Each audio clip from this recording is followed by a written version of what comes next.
The deep dive में आपका स्वागत है। आज हमारे सामने सीजीबीएसई कक्षा 12 का अर्थशास्त्र का एक मॉडल पेपर है। हम्म। अब देखिए, हम यहाँ सिर्फ परीक्षा के सवाल हल नहीं करने वाले हैं। नहीं, बिल्कुल नहीं। हमारा मिशन कुछ और है। हम इस पेपर को एक नक्शे की तरह देखेंगे, ये समझने के लिए कि एक पूरी अर्थव्यवस्था मतलब एक इकोनॉमी काम कैसे करती है। बिल्कुल। ये प्रश्न पत्र अक्सर देखने में बड़े सूखे लगते हैं, पर इनके हर सवाल के पीछे ना एक बड़ा आइडिया छिपा होता है। अच्छा। ये आइडिया कि हम चीजें क्यों खरीदते हैं, कंपनियां कीमतें कैसे तय करती हैं, अच्छा। और सरकारें क्यों कभी-कभी अर्थव्यवस्था में दखल देती हैं।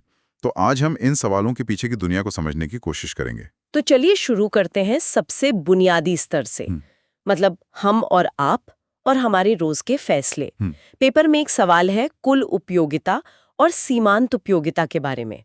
ये सुनने में तो भारी शब्द है, पर ये हमारी एक बहुत ही आम आदत से जुड़े हैं, है ना? हाँ, ये सीधे तौर पर बस अब और नहीं वाली जो भावना होती है ना, उससे जुड़े हैं। हाँ, अच्छा। मान लीजिए आप गोलगप्पे खा रहे हैं। पहला गोलगप्पा कमाल का लगता है, दूसरा भी बहुत अच्छा। यहाँ आपकी कुल उपयोगिता या टोटल सेटिस्फेक्शन बढ़ रहा है। हर एक एक्स्ट्रा गोलगप्पे से जो खुशी मिलती है उसे कहते हैं सीमांत उपयोगिता। लेकिन पांचवे या छठे गोलगप्पे के बाद वो मजा कम होने लगता है। हाँ, होता है। फिर एक पॉइंट आता है जब आप कहते हैं बस अब और नहीं खा सकता। उस पॉइंट पर अगले गोलगप्पे से आपको कोई खुशी नहीं मिलेगी, यानी उसकी सीमांत उपयोगिता शून्य हो जाएगी। और ठीक उसी पल आपकी कुल उपयोगिता अपने टॉप पर होती है। मतलब किसी भी चीज से बोर हो जाने की हमारी आदत को अर्थशास्त्र ने एक नियम बना दिया है, और पेपर यही पूछ रहा है कि जब कुल उपयोगिता स्थिर होती है तो सीमांत उपयोगिता शून्य होती है। बिल्कुल। इसी से जुड़ा एक और आइडिया है लागत का। हाँ। एक प्रश्न है कि कौन सी लागत कभी शून्य नहीं हो सकती, और जवाब है स्थिर लागत। इसका क्या मतलब हुआ? इसे ऐसे समझिए कि आपने एक कॉफी शॉप खोली है। हाँ। अगर मान लीजिए लॉकडाउन लग जाए और एक भी ग्राहक ना आए, हाँ। तो भी आपको दुकान का किराया देना पड़ेगा। हाँ। मशीनों की किश्त और शायद परमानेंट स्टाफ की सैलरी। ये है स्थिर लागत। अच्छा। ये प्रोडक्शन या बिक्री से जुड़ी नहीं है। अच्छा। दूसरी तरफ कॉफी बीन्स, दूध, चीनी, ये सब परिवर्तनशील लागत हैं। जितने ज्यादा ग्राहक उतनी ज्यादा लागत। कोई ग्राहक नहीं तो ये लागत शून्य हो सकती है, पर स्थिर लागत जैसा नाम है वो स्थिर ही रहती है। ठीक।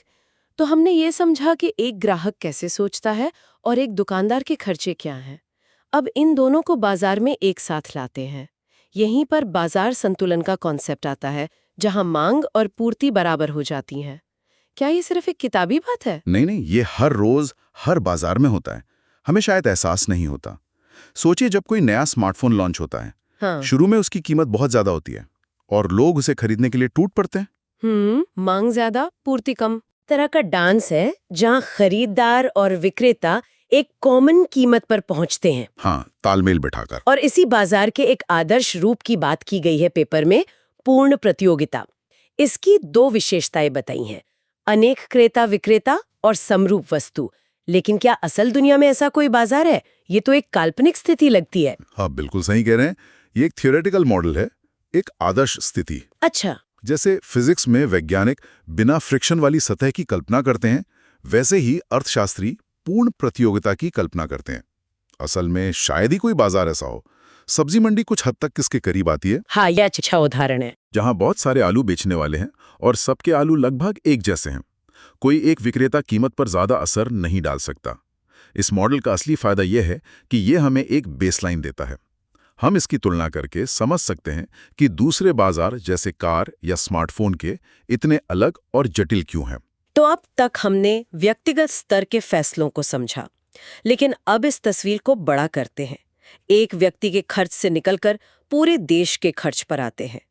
यहाँ से समष्टि अर्थशास्त्र मतलब मैक्रो इकोनॉमिक्स शुरू होता है। जी। पेपर में एक सवाल है, व्यष्टि और समष्टि अर्थशास्त्र प्रतियोगी नहीं बल्कि पूरक हैं।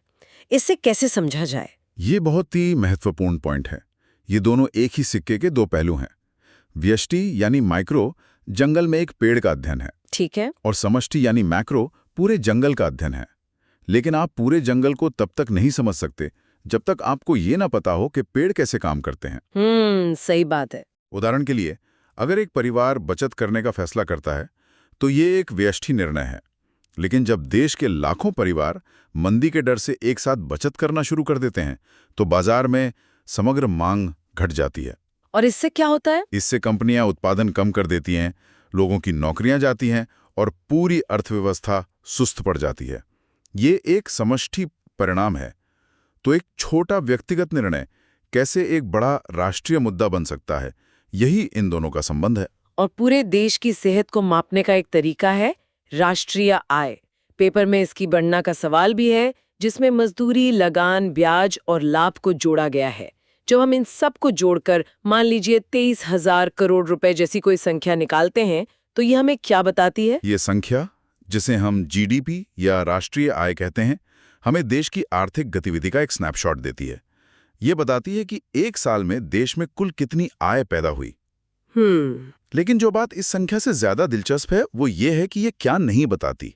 अच्छा, जैसे वो काम जिसकी कोई गिनती नहीं होती, जिसके लिए पैसे का लेन देन नहीं होता। जैसे एक माँ जो अपने बच्चे की परवरिश कर रही है, समाज के लिए उनका योगदान अनमोल है, लेकिन राष्ट्रीय आय के आंकड़ों में वो शून्य है। तो ये हमारी अर्थव्यवस्था को मापने का सबसे अच्छा तरीका तो है, पर यह समाज में पैदा होने वाले कुल मूल्य की एक अधूरी तस्वीर है। ये एक बहुत बड़ा दृष्टिकोण है। तो इस विशाल अर्थव्यवस्था को चलाने के लिए हमें एक चीज की जरूरत होती है, पैसा। पेपर में एक टर्म है विधिग्राह्य मुद्रा या लीगल टेंडर। जी, ये सिर्फ कागज के नोट से ज्यादा कुछ है ना? बिल्कुल।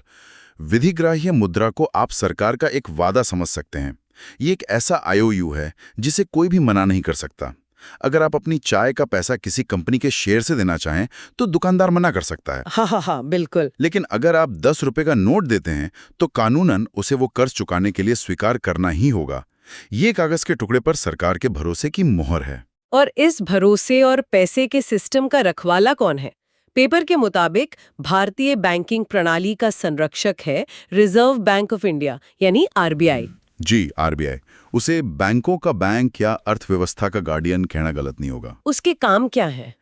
उसके 4 मुख्य काम हैं। पहला, नोट जारी करना। दूसरा, सरकार के बैंकर के रूप में काम करना। तीसरा, सभी बैंकों पर नजर रखना ताकि हमारा पैसा सुरक्षित रहे। और चौथा, जो सबसे महत्वपूर्ण है, वो है साख नियंत्रण। साख नियंत्रण मतलब बाजार में पैसे की सप्लाई को कंट्रोल करना। इसी साख नियंत्रण से जुड़ा एक और सवाल है CRR के बारे में। साख मुद्रा का विस्तार तब होता है जब CRR घटता है। ये सुनने में बहुत तकनीकी लगता है। असल में RBI यहाँ कर क्या रहा है? इसे ऐसे समझें कि RBI के पास एक अदृश्य लीवर है जिससे वो अर्थव्यवस्था में पैसे को बढ़ा या घटा सकता है बिना एक भी नया नोट छापे। अच्छा। CRR यानी कैश रिजर्व रेशियो बैंकों की जमा का वो हिस्सा है जो उन्हें RBI के पास रखना ही पड़ता है। मान लीजिए CRR 4% है। इसका मतलब है कि अगर आप बैंक में 100 रुपए जमा करते हैं तो बैंक को 4 रुपए RBI के पास रखने होंगे और वो बाकी 96 रुपए ही कर्ज दे सकता है। ठीक है। अब अगर RBI को लगता है कि अर्थव्यवस्था सुस्त है और उसे रफ्तार देनी है तो वो CRR को घटाकर 3% कर सकता है। अच्छा, तो अब बैंकों को RBI के पास सिर्फ 3 रुपए रखने होंगे और वे 97 रुपए कर्ज दे सकेंगे। बिल्कुल। अचानक बिना किसी नए पैसे के पूरे बैंकिंग सिस्टम में कर्ज देने के लिए हजारों करोड़ों रुपए उपलब्ध हो जाते हैं। इससे लोन सस्ते होते हैं, लोग घर और कार के लिए ज्यादा कर्ज लेते हैं, कंपनियां निवेश करती हैं और अर्थव्यवस्था में तेजी आती है। ये एक बहुत शक्तिशाली टूल है। ये तो सच में कमाल है। तो हमने देखा कि अर्थव्यवस्था को चलाने के नियम है, एक सेंट्रल बैंक है, लेकिन एक बड़ा सवाल हमेशा रहता है और शायद ये अर्थशास्त्र का सबसे बड़ा सवाल है। अर्थव्यवस्था को चलाना किसे चाहिए? क्या इसे बाजार पर छोड़ देना चाहिए या सरकार को इसमें सक्रिय भूमिका निभानी चाहिए? यहीं पर परंपरावादी अर्थशास्त्रियों और कीन्स के विचारों का टकराव होता है, जिसके बारे में पेपर में एक बड़ा सवाल है। हाँ, ये अर्थशास्त्र की 2 सबसे बड़ी विचारधाराओं की लड़ाई है। परंपरावादी, जैसे एडम स्मिथ, मानते थे कि बाजार सबसे कुशल होता है। उनका एक मशहूर सिद्धांत था अदृश्य हाथ या इनविजिबल हैंड। मैंने सुना है इसके बारे में। मतलब बाजार में हर कोई अपने स्वार्थ के लिए काम करता है, लेकिन इससे समाज का भला अपने आप हो जाता है। वे मानते थे कि अर्थव्यवस्था में हमेशा पूर्ण रोजगार रहता है और अगर कभी बेरोजगारी होती भी है तो बाजार उसे खुद ठीक कर लेता है। मतलब सरकारी हस्तक्षेप की जरूरत नहीं है। बिल्कुल नहीं, उनके लिए ये अनावश्यक था। ये तो बहुत आशावादी नजरिया लगता है। लेकिन फिर जॉन मेनार्ड कीन्स आए और उन्होंने इस पूरी सोच को चुनौती दे दी। उन्होंने चुनौती दी। कोहिमा ने 1930 की महामंदी को अपनी आंखों से देखा था। लाखों लोग बेरोजगार थे, फैक्ट्रियां बंद थीं और बाजार वो खुद को ठीक नहीं कर पा रहा था। कीन्स ने कहा कि परंपरावादी सिद्धांत एक बड़ी गलती कर रहा है। उन्होंने तर्क दिया कि अर्थव्यवस्था पूर्ण रोजगार से बहुत नीचे भी संतुलन में फंसी रह सकती है। उनका मानना था कि समस्या पूर्ति की नहीं, समग्र मांग की कमी की है। मतलब सामान तो है पर खरीदने वाला कोई नहीं है। हाँ, या तो लोगों के पास पैसा नहीं है या फिर खर्च करने का आत्मविश्वास नहीं है। तो कीन्स का समाधान क्या था? उनका समाधान उस समय के लिए क्रांतिकारी था। उन्होंने कहा कि जब लोग और कंपनियां खर्च नहीं कर रही हैं तो किसी और को आकर खर्च करना होगा, और वो कोई और है सरकार। अच्छा। कीन्स ने कहा कि मंदी के समय सरकार को जानबूझकर घाटे का बजट बनाना चाहिए और पैसा खर्च करना चाहिए सड़कें बनाने पर, पुल बनाने पर, किसी भी चीज पर। तो इसका मकसद सिर्फ सड़क बनाना नहीं है? नहीं, इसका असली मकसद है लोगों के हाथ में पैसा देना। जब मजदूर को सैलरी मिलेगी तो वो जाकर सब्जी खरीदेगा, सब्जी वाला अपने बच्चों के लिए कपड़े खरीदेगा, कपड़े वाला ये एक चेन रिएक्शन शुरू करता है जो रुकी हुई अर्थव्यवस्था के इंजन को फिर से स्टार्ट कर देता है। मतलब जो हम आज आर्थिक प्रोत्साहन पैकेज की बातें सुनते हैं, उसकी जड़ कीन्स के विचारों में है। बिल्कुल। तो ये दो बिल्कुल अलग दुनिया है। एक में सरकार को दूर रहना चाहिए, दूसरे में सरकार को संकट के समय हीरो की भूमिका निभानी चाहिए। हाँ, और ये बहस आज भी उतनी ही प्रासंगिक है। क्या हमें टैक्स कम करके बाजार को खुला छोड़ देना चाहिए, जैसा परंपरावादी कहते हैं, या फिर रोजगार पैदा करने के लिए मनरेगा जैसी सरकारी योजनाओं पर ज्यादा खर्च करना चाहिए, जैसा कीन्स का तर्क होता? हर देश इसी संतुलन को बनाने की कोशिश करता है, हमेशा। तो ये था इस अर्थशास्त्र के मॉडल पेपर के जरिए पूरी अर्थव्यवस्था का एक दौरा। हमने गोलगप्पे से शुरू किया और सरकारी हस्तक्षेप की बड़ी बहसों तक पहुंचे। ये तो साफ है कि हर छोटे सवाल के पीछे एक बहुत बड़ा आइडिया छिपा है। बिल्कुल। परीक्षा के लिए इन सिद्धांतों को समझना तो जरूरी है ही, लेकिन एक नागरिक के तौर पर भी ये जानना अहम है। जब हम बजट, टैक्स या बेरोजगारी के बारे में खबरें पढ़ते हैं तो यही विचार होते हैं जो उन नीतियों को आकार दे रहे होते हैं। इन्हें समझना हमें अपने आसपास की दुनिया को बेहतर ढंग से समझने में मदद करता है। जी बिल्कुल। और इस चर्चा को समाप्त करने से पहले हमारे श्रोताओं के लिए एक विचार छोड़ जाते हैं। हमने कीन्स और परंपरावादी विचारों की बात की। आज के भारत के संदर्भ में अगर सोचें तो हमारे सामने बेरोजगारी और आर्थिक विकास दोनों की चुनौतियां हैं। बहुत बड़ी चुनौतियां हैं। ऐसे में किस विचारधारा का पल्लड़ा ज्यादा भारी लगता है?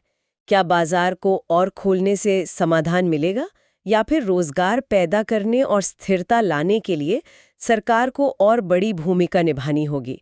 इस पर कोई आसान जवाब तो नहीं है, लेकिन ये सोचने लायक सवाल जरूर है।